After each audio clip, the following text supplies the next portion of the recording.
Their husbands won't show them the money, so these moms are going into business for themselves. We want a store. Come in and have a martini while you shop. I can bring my son to work with me. Are you crazy? Now, DrPhil's giving them their big chance.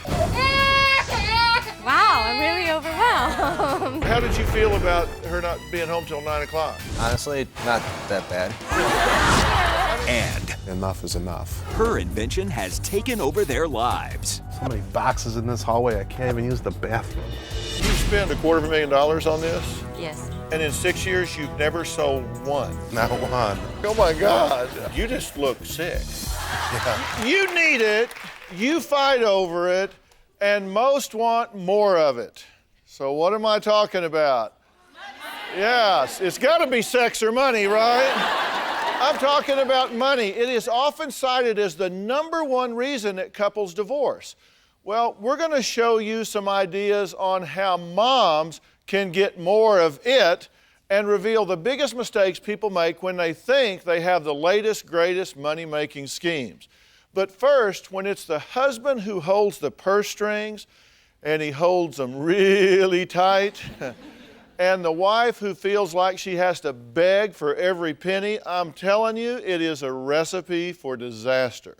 Now, our first guests haven't even been married a year yet, and they've been fighting over who should pay for what. Lynn says she's tired of getting a lecture every time she asks for money, especially when it's for their own daughter. Andy says Lynn should stop relying on him and pull her own weight. Take a look. I am a full-time student.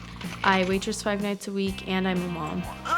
If I need money, I have to beg my husband for it. Andy expects me to make payments on my car, the cell phone, and all of my school.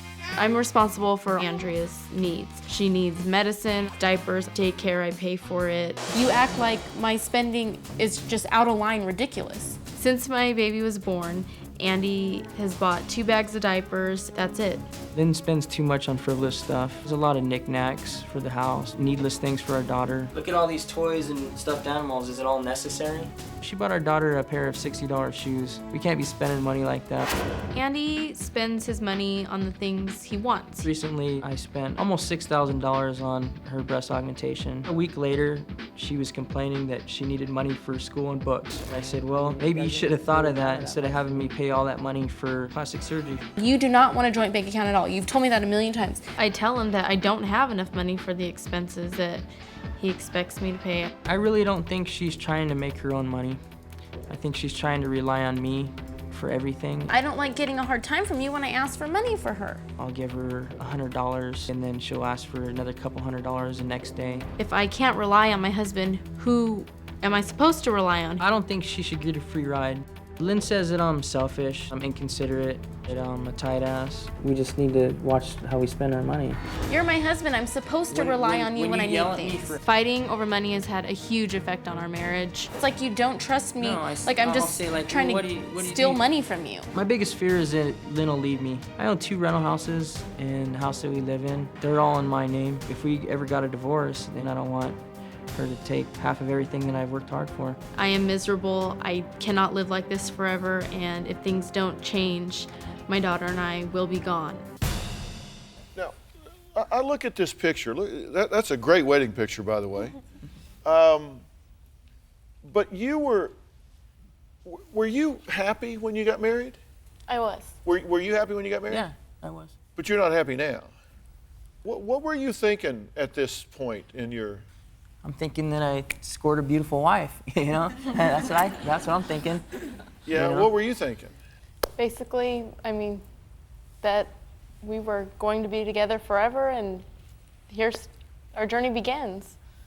Okay, but this is how it's turned out. It looks like it looks like what you've gotten into. I mean, were you thinking that when you got married?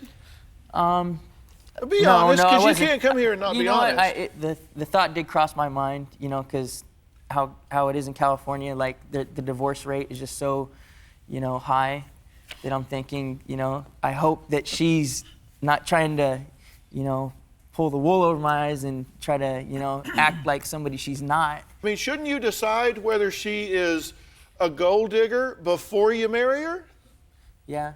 I mean, we might have. Because that was in your mind the Yeah. day you got married, wasn't it? Yes, it was. A lot of my friends, their marriages are, not working out. And they told me, don't do it, don't do it. If it was a joke or, it still was in my head, should I do this? So Am I why doing did you the right do it? thing? Because I love her. I do love my wife, and I love my daughter more than anything. You just said, I love my wife and my daughter more than anything. But you didn't really finish that sentence, did you? Because if you finish the sentence, wouldn't you say, I love my daughter and my wife more than anything except my money? No, seriously. Well, you say no, but let me just, some of the things that you've told us, and some of the things that you've told us, is you require Lynn to pay for the child's clothes, food, diapers, daycare, and medicine, that she has to pay for that. You've paid for 2 bags of diapers and 3 or 4 cans of formula since she was born. Lynn says when she asks for money that you throw it in her face and lecture her about it. No, I don't think I throw it in her face. I give it to her and I tell her, we really got to watch what we're spending our money on, because I know that she spent money earlier that week on stuff that we really didn't need. I gave you money last month. There's no reason you need more this month. Last time I asked for daycare, he told me he gave me money for that last month, and I'm basically asking for too much. We work hard our entire lives to build wealth for retirement. If your retirement dropped 30% tomorrow, would you be ready? Or would you just have to wait and hope it comes back? The last thing any of us wants is to watch our retirement accounts shrink every time Wall Street panics, the dollar drops, or global uncertainty rises. That's why so many successful Americans turn to gold to help protect their retirement. And Preserve Gold is the only precious metals company I trust and recommend. Let me be frank, gold is not for everybody. And I do not give financial advice, but I do urge you to get my free wealth protection guide from Preserve Gold and learn about a special offer to receive up to $20,000 in free gold and silver. Text Ask Phil to 50505 or call 844-718-2642. Fighting over money has had a huge effect on our marriage. I don't I know like you not to be think- trusted by my husband. What scares me the most, we got into a heated argument, and she stated that me and my daughter are going to take you for everything you're worth. All right, he makes the money and she feels like she has to beg for every cent. Now, Lynn has threatened to leave and take their daughter if things don't change. Now, Lynn works 5 nights a week as a waitress. She is a student finishing her degree for teaching, and they have a young daughter. Now, Andy and Lynn took us through the house pointing a finger at who's spending the most money and on what. Let's take a look at the tour. This whole spare room is frivolous. $30, $25, $23, $100 on this leather jacket, never been worn before. And all these clothes still have tags. She buys expensive clothes for our daughter that had never been worn before. I just spent $6,000 on her breast augmentation. Here's a $900 painting Andy brought home from Las Vegas to hang over his lavish entertainment center. This is a $1,600 painting Andy brought back from Las Vegas. This is a $3,000 pool table Andy bought shortly after we moved into the house. And this is a $70,000 boat Andy bought 3 months ago. Okay. Now, these are facts, but now you're just going to have to excuse me a minute, but don't you think that this breast implants, that's money on her side of the ledger, don't you think that ought to move over here?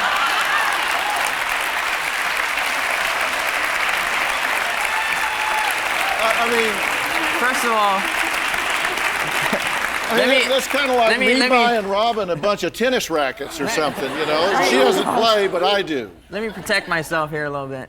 I think you should.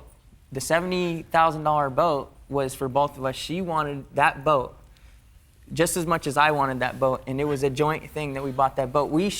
I admit today we should not have bought that boat.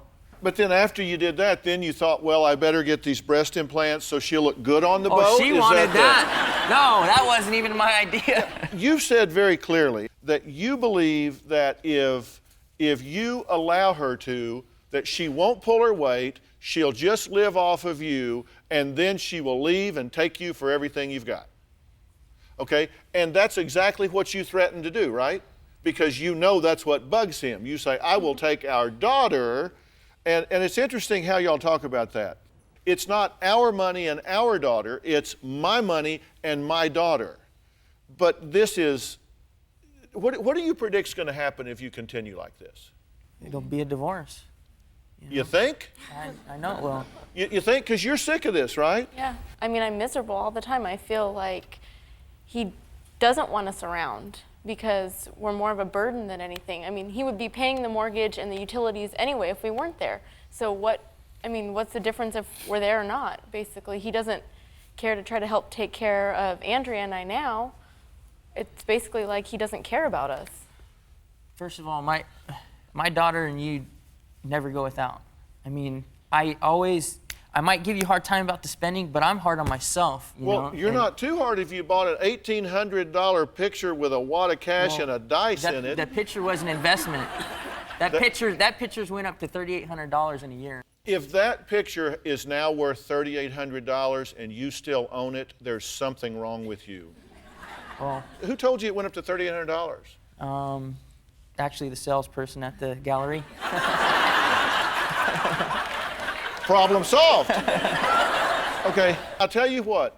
If you can take that to that art dealer and get $3,800 for it, I'll give you $3,800 more. How's that? I mean, come on. Yeah. And here's what I'm trying to get to, guys. Marriage is a partnership, okay? If you went into this with my money and you need to work and you need to pull your own weight, if you guys want to both contribute financially, I think that's fine. But if you use money as a hammer, you know what you're doing? You're setting up a parent-child relationship where it's like, gotta go to daddy and ask for some money. And you know what children do when they grow up? They rebel and break away from daddy, right? So what you're setting yourself up to create what you fear. Now, I mean, if we look at this, you were an only child, right? So sharing wasn't a big challenge for you because there was nobody there but you. And you watched your mother and father not do well as a couple. And there was divorce and lots of stepdads. And so you didn't see stability in marriage. So you grew up not sharing and seeing that marriages fall apart, so you've got to protect yourself, right? And I'm not saying that that's your fault. I told you this isn't about blame. But you drag that baggage with you into the relationship to the point that you have a beautiful young wife here, a mother of your child. She's going to school, she's getting educated, she's going to teach, she's going to do all. You have a wonderful marriage here. You have a good, hard-working husband here that makes good money and works hard and obviously has a sense of humor. He bought that picture for $1,800. So y'all have gone into this where you're just really, you've got a chip on your shoulder about it. And I'm telling you, what I fear I create. You are going to create the very thing you're most afraid of. If you don't want to be married, then don't be. But if you do, it's a partnership. It's not something where you use money as a hammer to control her. And young people make some decisions, sometimes financially, that aren't the best. You may not need the boat and a boat rider that's set up just that way, but you can sell the boat. I don't think you can give that back. So you're gonna have to live with that. I guess that's why I put it on your side of the list.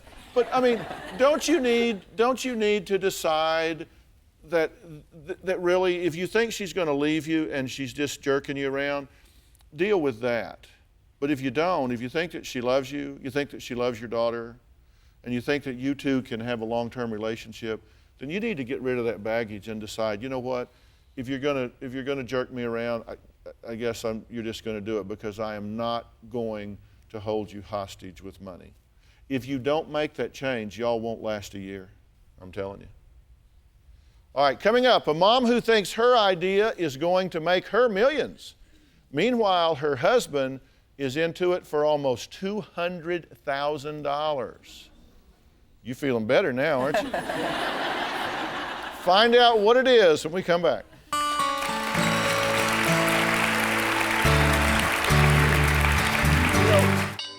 You know what they say, if I knew then what I know now? Just last year when I partnered with Preserve Gold, gold wasn't even trading near $3,000 an ounce. Today, some experts are predicting that gold could reach $6,000 an ounce. That's why I encourage you to get informed. Text Ask Phil to 50505 or visit DrPhilGold.com and request your free gold buying guide from Preserve Gold. We're talking to husbands and wives about money and how to get more of it. Now, my next guest came here from Beijing 21 years ago searching for the American dream. Now, all these years later, she has invented a product that she knows is going to make her millions. Now, her husband, Brett, says, I just don't think so. It's time to give this up and move on with our lives. We'll get y'all's take on it. Take a look. My wife's invention has taken over my house, our lives, and our marriage. We even spent $150,000. Hey, honey, I'm home. I'll be down there in a little bit. I'm still busy. My name is Alice. I'm a wife and a mother. I spent 6 years and a lot of money on this product called Nail 21.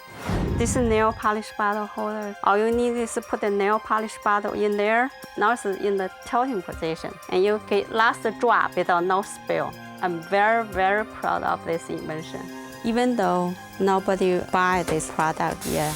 Don't drop it. I'm not going to drop it. Well, it started with a vision, and the next thing you know, she's got drawings made, and then people are asking us for tens of thousands of dollars. When I work all day and I come home, I'd like to spend time with my family, but I have to help her with her invention. My husband lost interest because we haven't sold any yet. My philosophy for business is move it up or move it out. It doesn't take 6 years to figure out how to sell something. My wife has become a factory worker working on this thing 15 hours a day. It's become an assembly line in the house. I want to accomplish something in my life. So many boxes in this hallway, I can't even use the bathroom. We even put a room on top of the garage and spent $50,000 to $60,000 so that she could have an extra room to work on this project. At what point do I put my foot down and say enough is enough? When I sent out my product to a drugstore, I was waiting about half a year, never get any answer. I don't think they're interested in it. I'm afraid I will lose myself if I give up my dream. I don't want my wife to give up her dream, but how far do you chase something that isn't producing a paycheck? Dr. Phil, should I give up my American dream for my relationship, or should I give up my relationship for my American dream? Well, is it an either or? I don't know. This is your product, right? Yes. And so, but aren't you kind of making it where it's, okay, it's either this or him?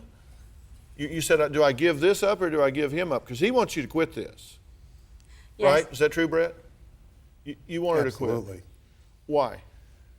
We've spent a lot of years and a lot of money on this, and we haven't sold one of them. You haven't sold one? Not one. You've been working on this for how many years? About 6 years. 6 years? And in 6 years, you've never sold one? Yes. That's not good. No. Isn't there a point, and you have 30,000 of these? And you've assembled 20,000 of them? Yes. And you got parts for 10,000 more? We've got 70,000 on order, I think, somewhere. Oh, and 70,000 more on order? Yes. Is there a point at which you would stop? The point I would stop until this is in the store. But you're not out trying to sell them. The problem is this is not in the store. Okay, but what are you doing to get it in the store? I send out some samples to a department store. Well, you don't think they're going to like come knock on your door and say, just in the neighborhood, do you happen to have a product for sale? I mean, you've got to get out there and pitch it, right? You've got to distribute it. You've got to market it. You've got, how much does it cost? Between $5 to $7. $5 to $7? Yeah, somewhere there. Okay, but you don't know yet because you haven't actually sold one. Mm-hmm. Okay, but you have 100,000 of these in the pipeline? Yes. You just look sick. You would be too, Dr. Phil. I mean, no, you're looking at me like, oh my God. I mean, you've spent like almost $250,000 on this? Yeah. And it holds this so you don't have to hold it, right? Yeah. She said it's really hard to get the nail polish out of the bottle as it starts to get empty.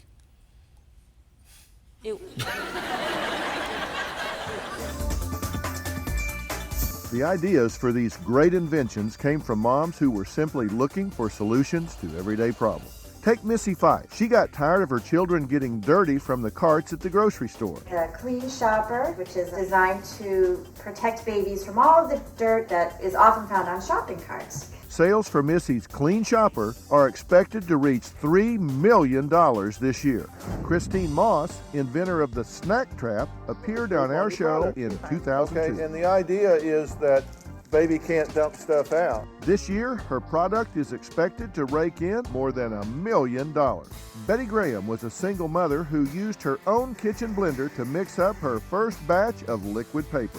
Graham sold her corporation in 1980 for $47.5 million. Tired of catching a cold from someone else? That's what inspired this next invention. Hi, Dr. Phil. I'm Victoria Knight McDowell, and I invented Airborne when I was a second grade school teacher. In just 7 years, Victoria's sales have soared to an astonishing $90 million, making it one of the fastest selling health products in retail history. Well, those were some success stories of moms who made millions from their ideas. But does our guest Alice have the next great money-making idea or not? Now, her husband wants her to say enough already and stop this dream, since he's put in over $150,000 and climbing fast. Now, Alice admits she didn't even think of doing market research before creating the Nail 21. So I decided to do some for her. I sent a couple of moms into the field to find out what women really think of this nail polish holding gizmo. Now, Mary and Heather are co-authors of Momstown, a guide to getting it all. They've talked to hundreds of moms who have ideas for products but don't know where to begin. They went to find Alice's target buyer. Now, take a look at what they found out. I think you'll find this very interesting. Hi, it's Mary and Heather. We're here on assignment for Dr. Phil. And Alice thinks her product, the Nail 21, is going to launch her into the 21st century. We have an invention. It's called Nail 21. It will hold the nail polish. And it swivels. Woo! And it tilts it so that you can get the last drop of it. It's a great idea. It's not worth the effort. It's a good idea. Yeah, I don't think so. I think I would spill more with it. Very clever. It's better to hold a polish in my hand. Yeah, that's great. I think women have too much junk as it is. Something I would definitely try. It looks pointless. Why not just set it on the table? Good question. Have you ever spilled nail polish on your mom's carpet? No? She has. Is it expensive? So how much would you pay for it? $1.95? About $5. $4.75? We'll do $5. $5? I think it would make a nice free gift. I'll take it. I'll take anything for free. It's a great brush Makeup holder. brushes, there you go. I think it could hold a glass of wine, too. So now, if we told you that a mom invented this, What do you think then? I know how it is to be a mom, and I think it's very resourceful. and a mom invented it. Oh, even better. Even better. I think she's a smart woman. I don't see the purpose of it. Okay, so we went and asked some people, what do you think about what you heard? Did you catch some of that? Yeah. Okay, now Mary and Heather are here. So you guys talked to a lot of people about this. A lot of people. Very mixed review?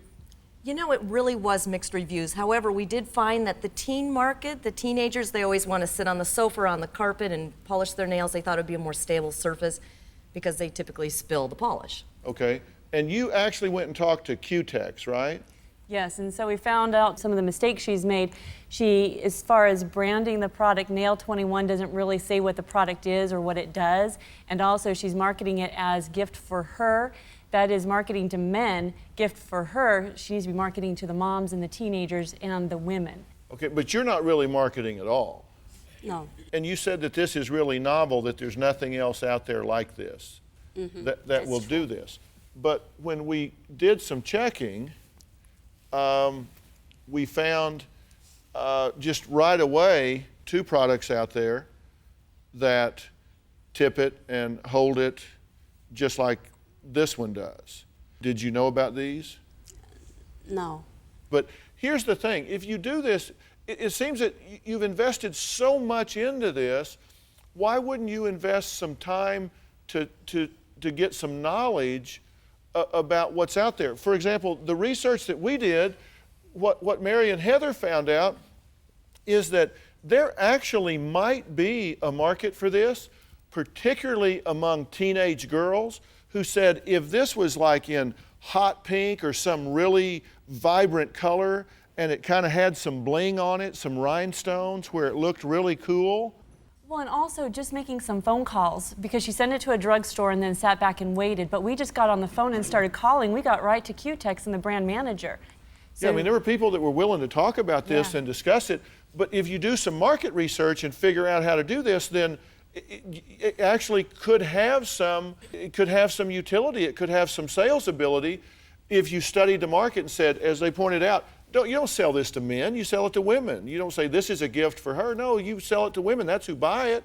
And then teens really thought it was a pretty cool idea. Research can point you in the right direction, and then you've got to be persistent and be in those stores' faces until you get somebody to put it in there. You've already got all of these made, so you ought to try and market them, right?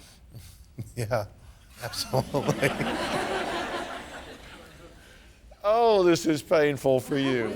You just want to see them start selling before you start making any more of them, right? I need them out of the house.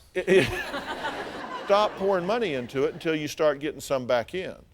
Okay, now Michelle and Tracy are a couple of moms who have a dream of opening up their own boutique. Now, they say they're ready to have some fun. Now, their husbands say, you just need to slow down a little bit and think this through. Take a look. Oh, okay, hold on. Tracy and I have this idea to open a boutique with products that we have and we love. Hello, how cute is this? We're gonna sell diaper bags, the hottest jeans, current purse trend, handles. My husband owns his own business. He is very into how much is it gonna cost us and how are we gonna get started. They've got the concept, but they don't have a business plan.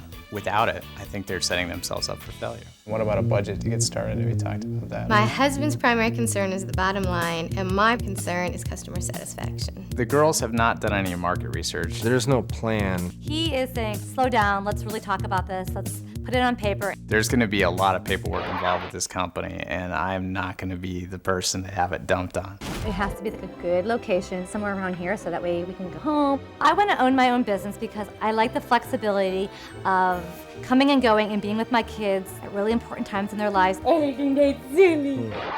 I don't know if Michelle and Tracy have a handle on how many hours they'll be working. We'll probably have to pay about $600 a week for nanny help. I'm hoping that I can bring my son to work with me. I mentioned to Tracy the possibility of taking their business and doing it via internet, seeing that they are stay-at-home moms. I was like, internet, schminternet, we want a store. Come in and have a martini while you shop. It's not all entertaining. There's a lot of hard work behind the scenes.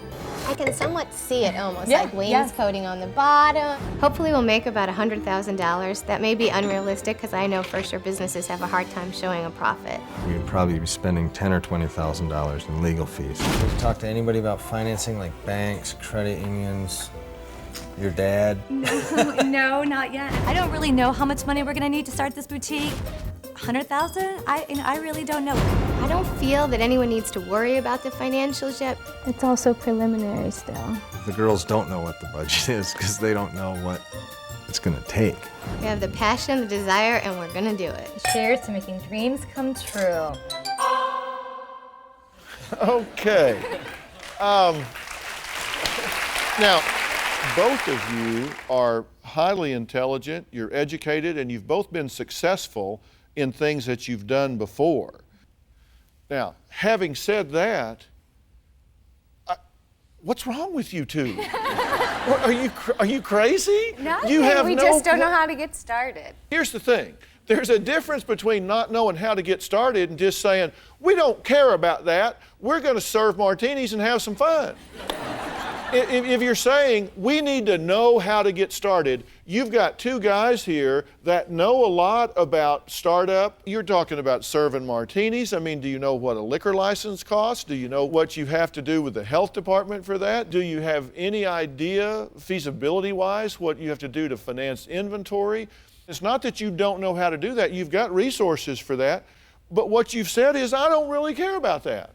No, we do care. We just need the right tools and instruments to get started, to funnel our energy and our passion the right ways so that we can learn the liquor license and inventory and everything else. This has been a dream for Michelle and I. You can close down the boutique at night and people can like rent it out, open it up for evening cocktail parties, bachelorette parties. They've got some incredible ideas. In order for Tracy and Michelle to open their boutique, they need to have a plan. I would want DrPhil to give the girls some advice.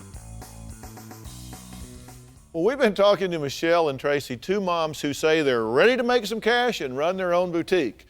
So with some help from our moms in the field, Mary and Heather, we decided to put Michelle and Tracy to the test and send them out for a dose of reality to see what a day in the life of a store owner is really like. Take a look. Hello. Hi, Tracy and Michelle. DrPhil has sent us here to give you guys a reality check. That's right. Today we're gonna go find out what it's really like to run a boutique. No way.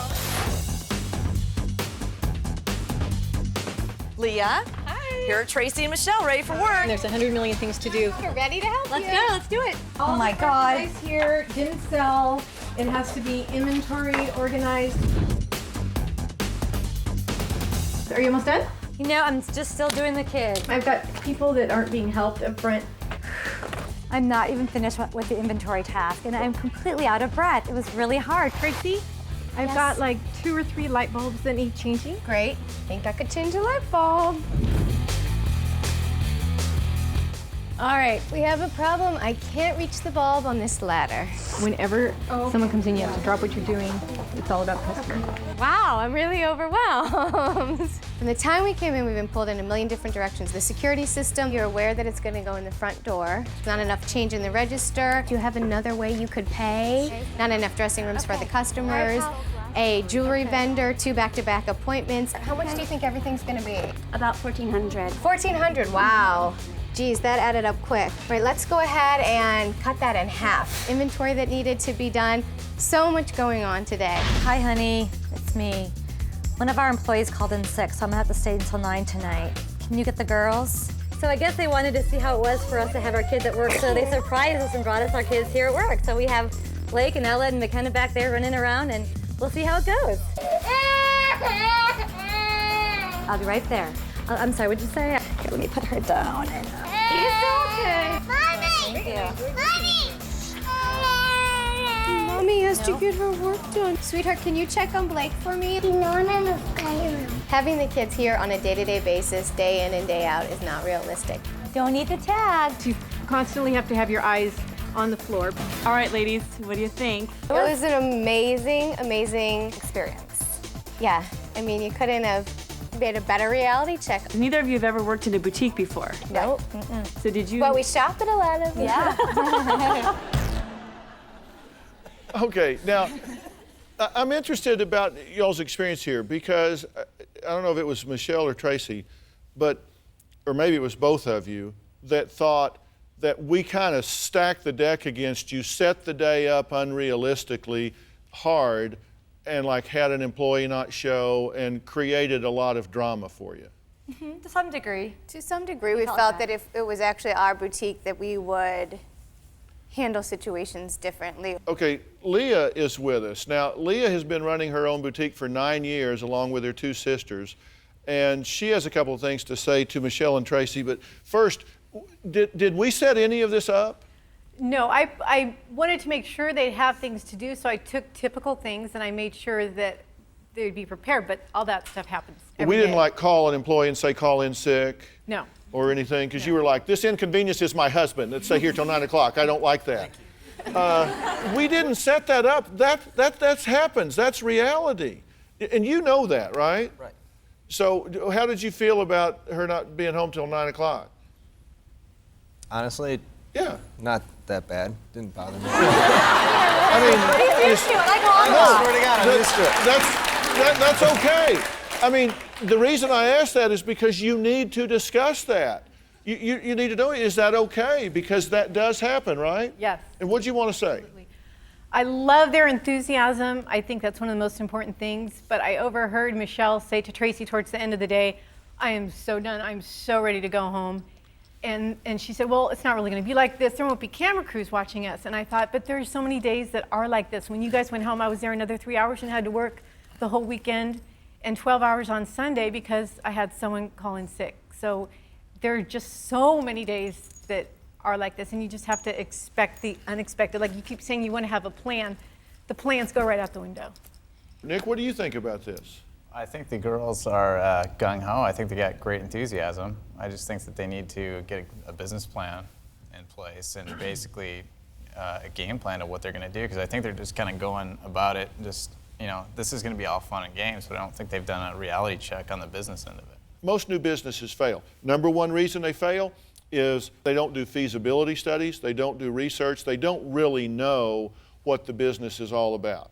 The second reason they fail is because there's a lack of money.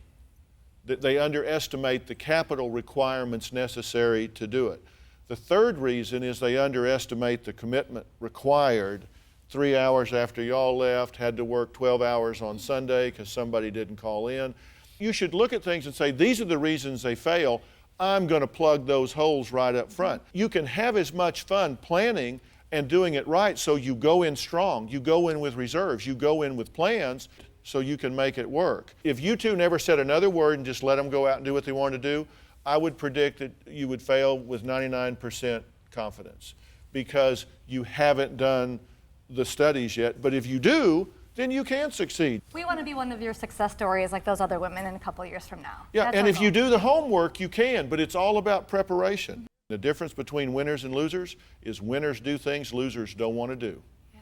And you need to do what most people don't want to do, and it is do your homework, get it solid, set it up where you are predicting success. We've been talking about moms and money, and let me tell you, there's a lot of opportunity. It's just a matter of connecting all the dots. Now, you should be feeling a whole lot better about this. I mean, you're saying she wants to buy a $100 jacket. They want to buy a warehouse full of jackets and put them on the market. And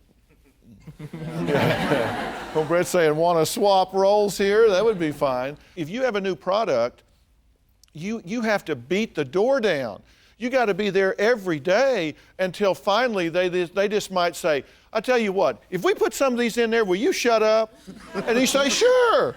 And then if it starts selling, then all of a sudden you're their new best friend. But going home and sitting in your den and putting stuff together is not the answer. You got to sell, you got to market, you got to get out there and do it, right? Right? Yes, sir.